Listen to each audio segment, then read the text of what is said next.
Every year I watch the draft and seeing the number one guy go by and wanted to be in that person's shoes. Oh my goodness!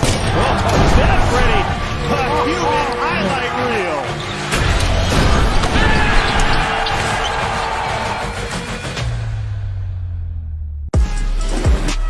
reel. We are coming to you live from Brooklyn. It's draft day, friends. Are you ready to see some dreams come true? I caught up with G League sensation and top 5 projected pick Jalen Green. That conversation's coming up. And hindsight is 2020, but we're going to look back at the 2018 draft. How should it have gone?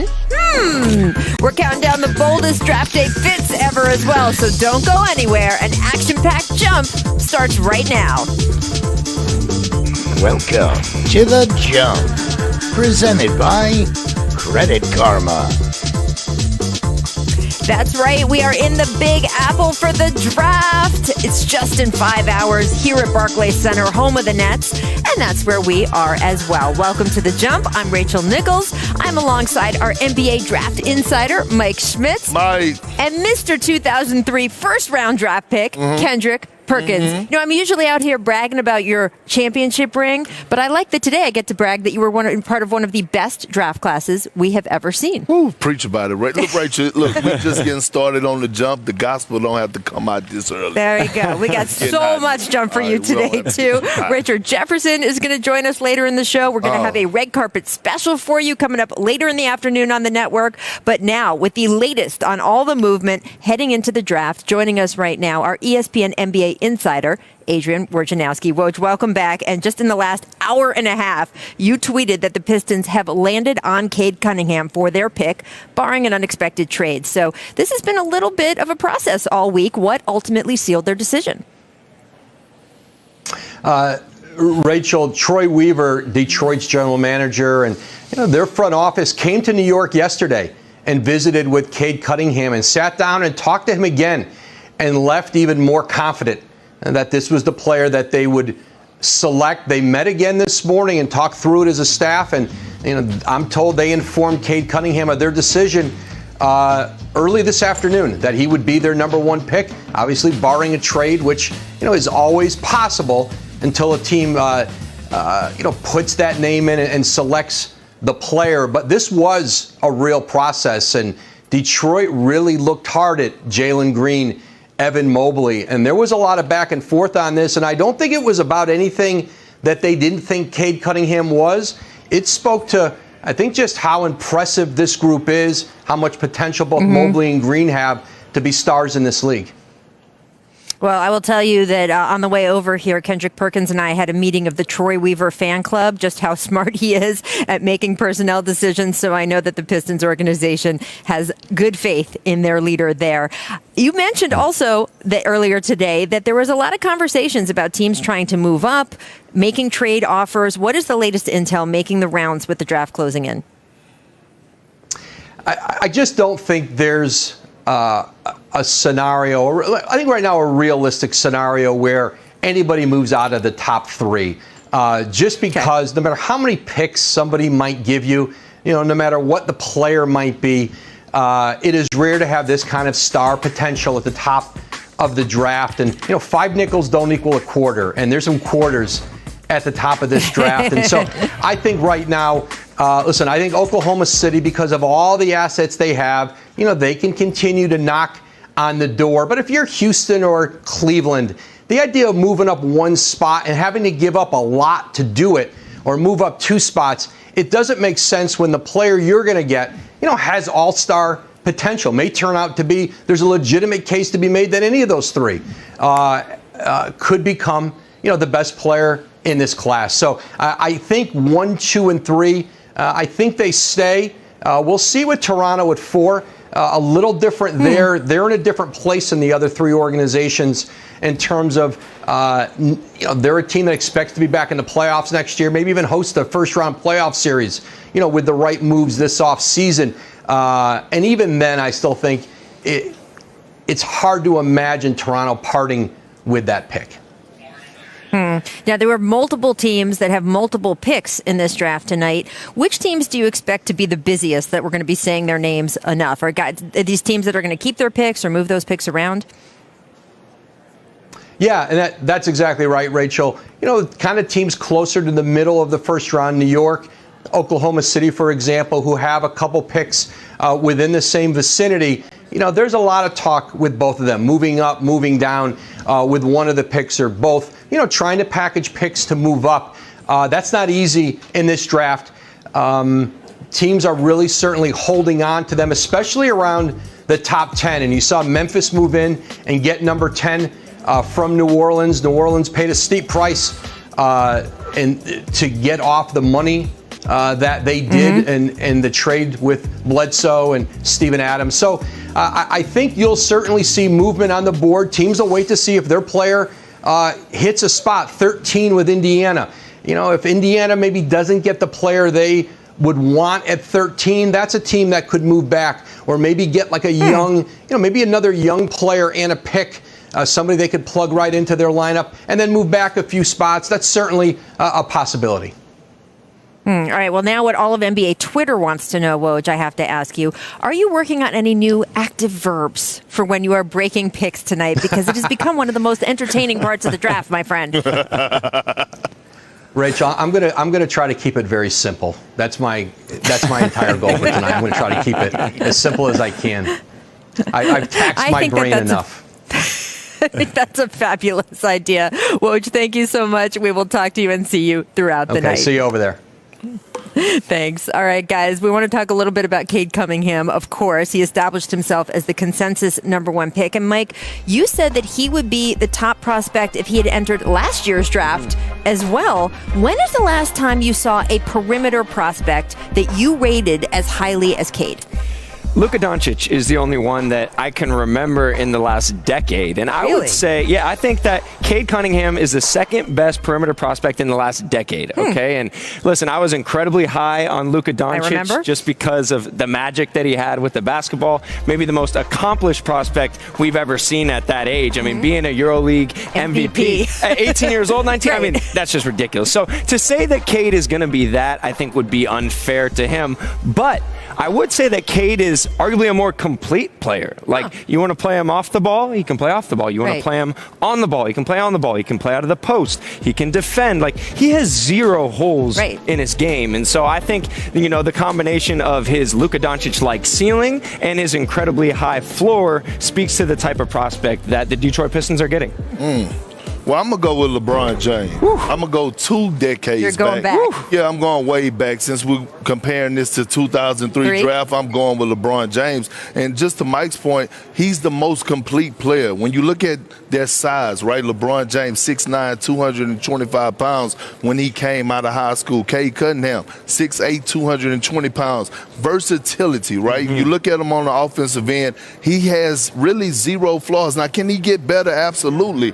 But he could take you on a low block. He could face you up. He has great enough handles to create for his own. And also, by the way, he's great at making others around him better. And on the defensive end, he has that size. He has that motor. He has that mentality. And when you look at LeBron James' numbers, his rookie year, 20 points, 5 rebounds, 5 assists. I believe that Cade Cunningham could do that. Now, he's not athletic as LeBron James is, but he's athletic enough. And so when I look at this guy, Cade Cunningham, this kid, the future is bright, and he reminds me a lot of LeBron James, but he still has a lot of work to do. Well, and that's true of all of them, right? You look at LeBron's track through the NBA. You look, you're just talking about Luka Doncic. He's still trying to advance through the playoffs, right? True. So even if a guy is a Luka Doncic, even if he turns out to be something even close to LeBron, which is, one of the top 3 players of all time, ever, it's going to take a while to get there. Are we going to have a Kareem discussion? We need to have a Kareem discussion. We're not going to do that today. We're not going to do that today, Rachel. Because I will be happy to stand in for rep for Kareem. There you go. Just being in that conversation. I don't put them in an order. I just like to say top 3. And y'all can argue about what order they're in, but let's not forget that Kareem Abdul-Jabbar belongs in that group.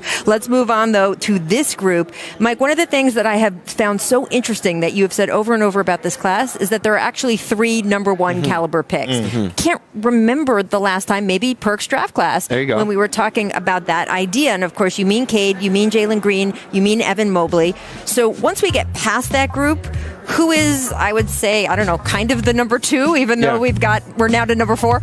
I think it's Jalen Suggs. And honestly, I feel like we could be giving him a little more credit throughout this pre-draft process just for what he did at Gonzaga. I mean, you don't see kids 19 years old, young men, and come in and be arguably the best player on one of the best teams in college basketball history. Right. Like, if it wasn't for that loss to Baylor, I think we would be talking about them as maybe the best team ever, right? And he made big shot after big shot. It wasn't just the banked half-court shot against UCLA. No. It was the steal and the block and the one-handed dime in transition against BYU in their conference tournament. Like, he had big moment after big moment. He's incredibly tough, and he reminds me a lot of Drew Holiday, to be honest. I think he's going to have that type of impact in the NBA. Yeah.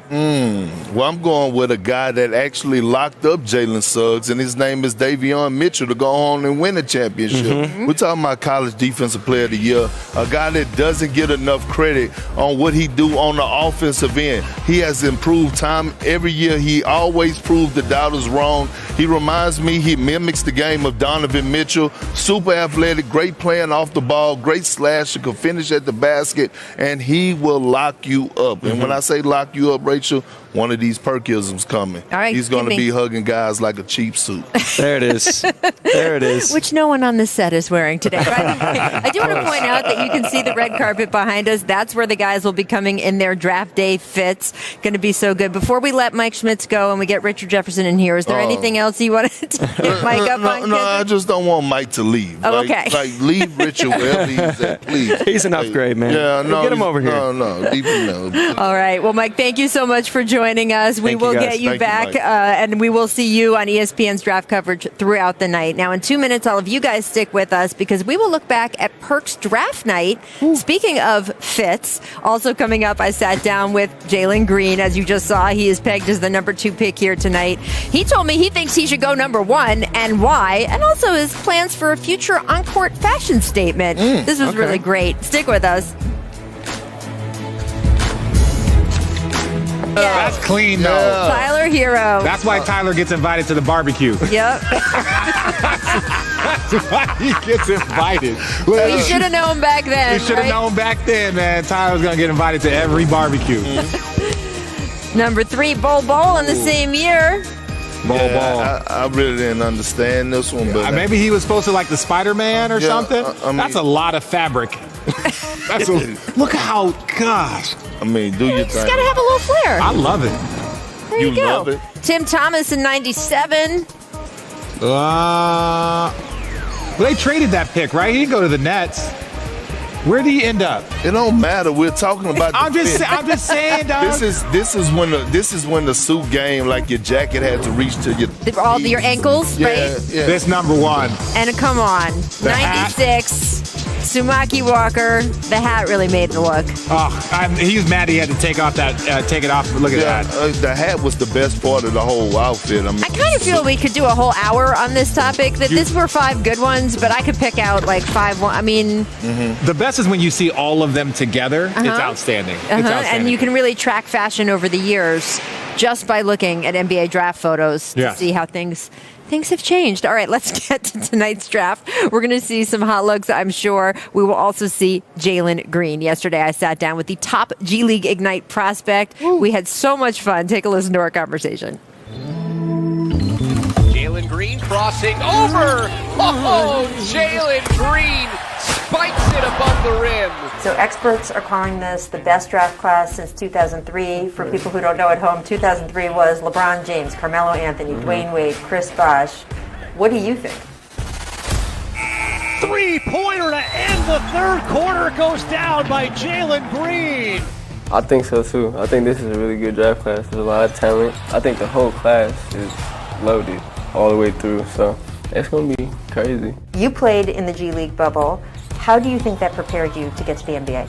I feel like it was a step ahead of college or anything else. I mean, overseas is the same as being pro, but the game is just different over there. Just learn how to be a pro on and off the court early. What NBA player are you most excited to go up against?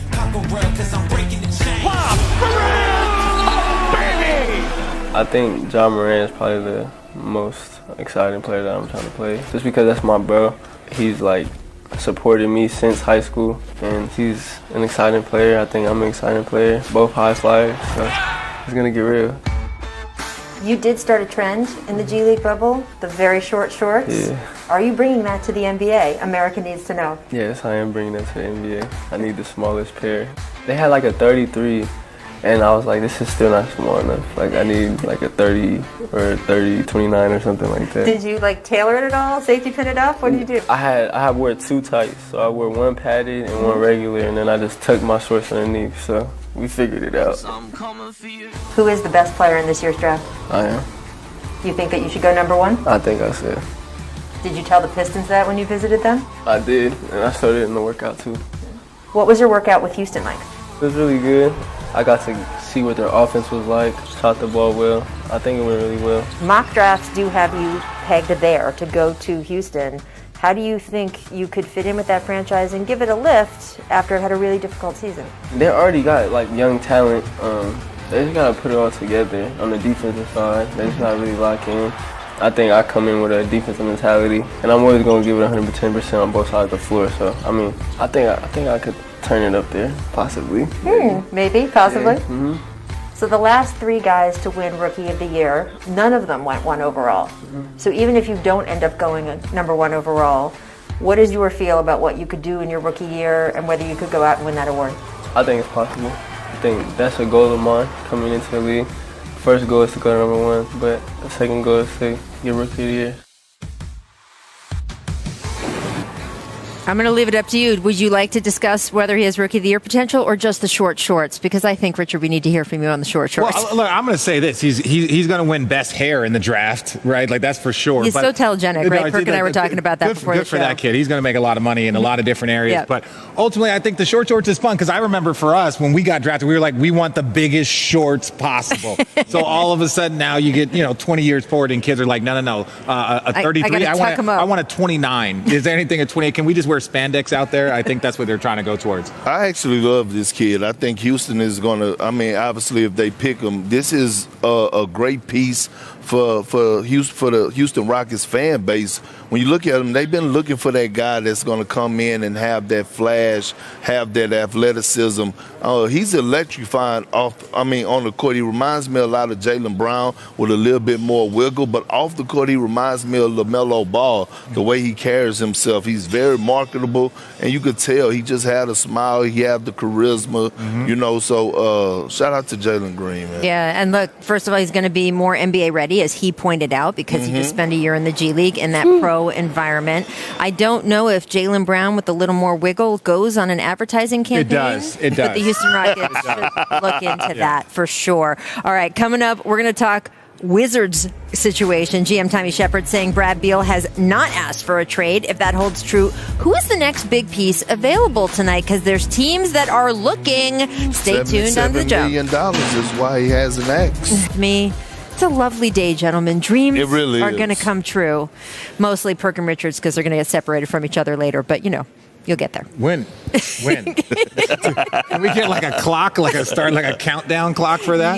The love in this room, this very big room amazing. is palpable. Amazing. Let's talk a little bit about the NBA landscape and where the stars are. Wizards GM Tommy Shepard told reporters yesterday that Bradley Beal has not requested a trade. He says Washington will move forward tonight with the 15th pick in the draft. Now, we don't know if that will change down the road. Beal can extend this offseason. As Perk has pointed out a lot on this show, there is a lot of money coming his way if he wants it. He could become a free agent in 2022. But what's important for tonight is if he is not available to other teams like, the Warriors, who have been looking for someone of his caliber to package some assets and make a trade for, who should those teams that feel like they are under pressure to get not just a young, talented guy, but a guy who can help their team now? Who is out there that someone might be able to use their picks tonight to package and make a trade for? Perk, who do you like? I like Ben Simmons. And look, I know he had a horrible postseason this last this last season in the postseason. But let's not forget, right? Ben Simmons is a guy that is capable of going out there and getting you 20 points, 7 rebounds, 7 assists in the right situation. It's just that Philly is not the right situation for him. And we're talking about a guy that finished second in Defensive Player of the Year voting. So he plays defense. He's one of the best lockdown defenders. He could go 1 through 5. I just think he lost his confidence because he had to stand around. He had to watch Joel Embiid. So if I'm looking right now, I'm thinking Ben Simmons, is the most valuable piece right now to get moved from Philly and go to another home and find him another destination, a new beginning. No, I agree with Perk. But the funny thing is when this draft, don't laugh at his jokes. Don't laugh at his jokes. When the draft, you guys are the best part of my day. Keep going. When the draft gets started, people that you didn't know available often become available. So that's a key thing here that you have to pay attention to. It's like everyone has been talking about Bradley Beal, which it feels like for like 3-4 years, because this team is not very good and he's a very talented player. Ben Simmons, obviously, his name has sparked up quite a bit here, but even Dame Lillard had some moments where Dame's name was up there. But it's like teams find it very difficult to get away from these types of players. But players also have a difficulty asking for trade because they know, as Perk has said, they leave $70 million, $50 million on the table. So to me, I think you might see a player that, oh, wow, I didn't know he was available or that name, because everybody's not leaking information. Sometimes people are just trying to see what's out there. But, Ben Simmons is probably the best player that is known to be available, but the cost is just extremely high. It is high, and Woj has reported that Daryl Morey is asking for a lot in return for Ben Simmons' trade. Now, I personally think that Ben Simmons may be more valuable to another team than he is to the Sixers, meaning, the idea of like, hey, we don't want him, so why should you want him? Well, you should want him because he might be more valuable to you. Paired with Joel Embiid, we have seen there have been issues. I personally believe if they have enough shooting around them, it can work, but it has not worked to the extent they have wanted it to. They did not find themselves in the NBA Finals this year, which is where they thought they were going. If you have decided that combo just isn't going to work for your team, or that Ben just isn't hearing the coaching staff in the same way, that doesn't mean for another team that talent package could not be just extraordinary. Yeah. So I think that is why this ask is so high. I just don't know if they're going to get it tonight. And you got to understand, too, there's a lot of teams out there that if you get them to the postseason, if you get them to the second round of the postseason, they had a win. They'd be thrilled. They'd have the win of the year. The team would make a ton of money. There'd be tons of jersey sales. But in Philly, that's not what they're looking for. Right. They're not looking for second round. They're looking for NBA Finals. And so, you have to kind of, temper like your expectations based off of like what you want to accomplish. So I think Ben Simmons has a ton of value for other teams, but maybe not as much as what Philly wants in return. It to be. And tonight's such an inflection point, too, because an unpicked draft pick has more value than a picked one, right? So if you tell another franchise, hey, I'm going to hand you whatever number pick, and you can pick anyone you want, that has more value than if you make the selection and then later this summer are trying to trade that same pick. That guy is only going to fit into certain markets, right? So I think it is interesting to see the action tonight. And you talk about teams that have pressure, that just making it to the first or second round isn't enough. I mentioned Golden State at the top of this segment. The Warriors have a lot of options tonight on how to move forward. They have the 7th pick. They have the 14th pick. They have James Wiseman. Remember, the number 2 overall pick from just last year. They've got a potential money matching contract in Andrew Wiggins. They also have to deal with, though, a hefty luxury tax bill. In fact, Bobby Marks crunched the numbers. The Warriors already are starting at a $120 million luxury tax bill this season. Whew. The moment the Warriors make their 2 picks tonight, that goes up. Currently combined to be worth $9.1 million.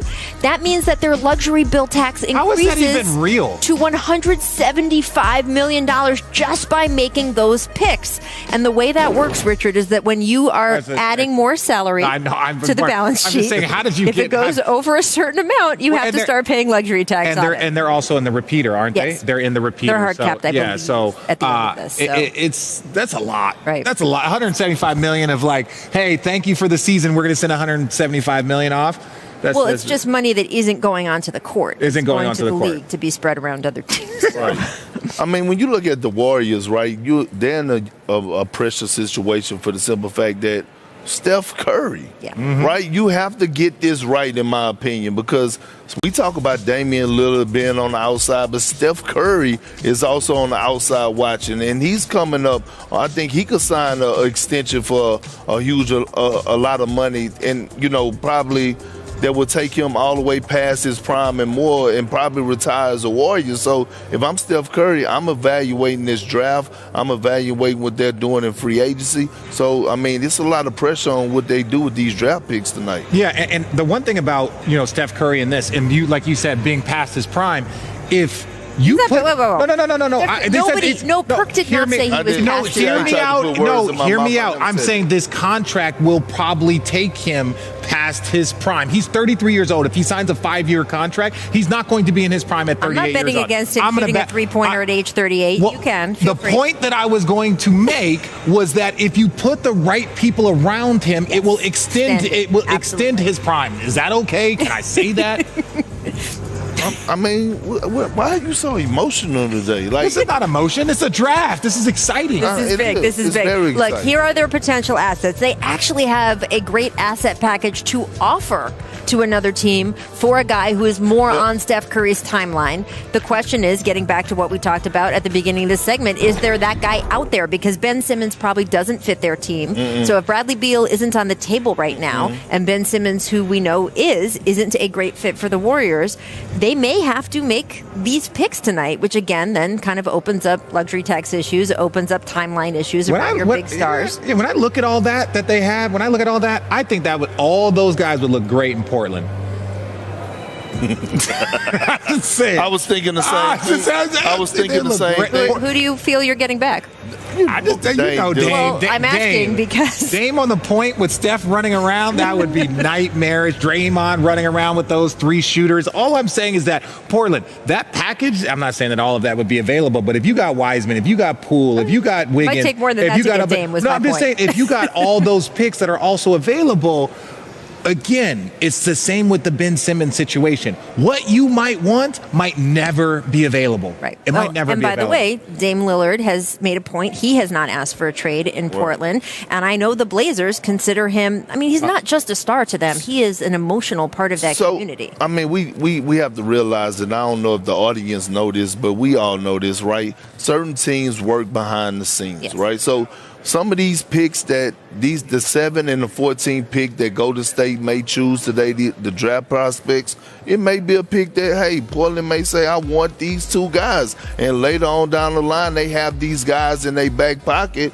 just in case that Dame Dollar decide to leave Portland when he come back from the Olympics and say it's time. And now you have everything and more. You have the draft picks you wanted, because that's how it happened with me on draft night, right? They just swapped picks. They already knew. I just don't think they wanted you. No. I just don't think they wanted you. Relax. You don't just listen. You don't go in the first round out of high school if a team don't want you. It's just not. It just don't happen. It was off potential. No, it wasn't off potential. It was just pure dominance. Here's what I know, and you mentioned Dame Lillard on Team USA. I know that there are several guys in his ear trying to say, but wouldn't you look good in our uniform? Draymond Green. We'll see if that actually happens. All right, one player, if they do end up picking at 7, who might be available there is Florida State's Scotty Barnes. He spoke with our Malika Andrews about getting ready for this draft. Take a look. I am here with Scotty Barnes. Scotty, you were on what was widely considered one of the best high school basketball teams in recent history, and Cade Cunningham was on that team. What's it like going through this process together? I would say it's just an amazing journey. Going through the process with people that have been on that team. It's me, Cade, Moses, Daron. We're all just growing up seeing each other's dreams just come true. Well, one of your college coaches likened you to another Scotty, Scottie Pippen. What do you think of that comparison? So it's all right. It's a dude that plays with a tenacity when he's on the floor, plays with some grit, has a great defensive mindset as mine as well, but that can also do a lot of great things on the court. When did you first start dreaming of this moment? I would probably really say middle school is where it really started to get to me and where I know I can do something with it. You play in little tournaments, but it's like you just want to go against the top teams, the top guys that you just hear about all the time. So it's really just getting better, trying to play against better competition all the time.